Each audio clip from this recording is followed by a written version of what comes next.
En Algérie, malgré les températures élevées, les vacances, les étudiants n'ont pas déserté les rues de la capitale. Au contraire, ils étaient plus nombreux ce mardi à manifester. Environ 1 millier d'entre eux ont défilé pour un changement de régime.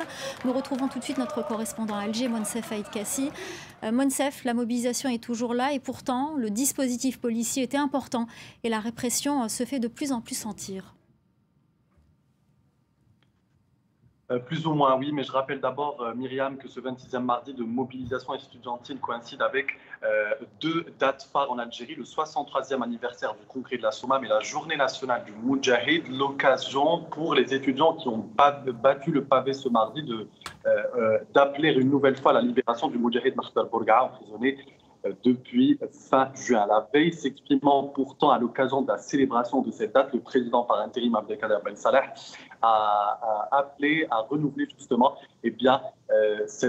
faire avancer le processus de dialogue pour les élections présidentielles, mais un dialogue qui est visiblement rejeté par les étudiants. Pas de dialogue avec les bandes, parmi tant d'autres slogans qui retentissaient aujourd'hui, hostiles au pouvoir et justement au panel du dialogue. Les étudiants ont aussi appelé à une élection présidentielle libre, souveraine, avant même d'y songer avec ces figures du système. Ils appellent à rejeter toutes les figures du système.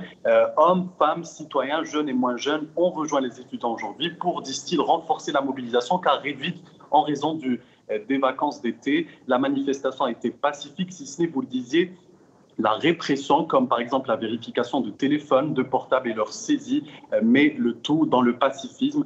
Et enfin, la rue a rappelé aujourd'hui, a dénoncé ce qui s'est passé dimanche autour de la protestation des retraités de l'armée nationale populaire qui ont été reprimés et les routes bloquées, ce qui a paralysé le trafic, alors que des milliers de citoyens sont restés bloqués dans les autoroutes, impuissants, sous un soleil de plomb.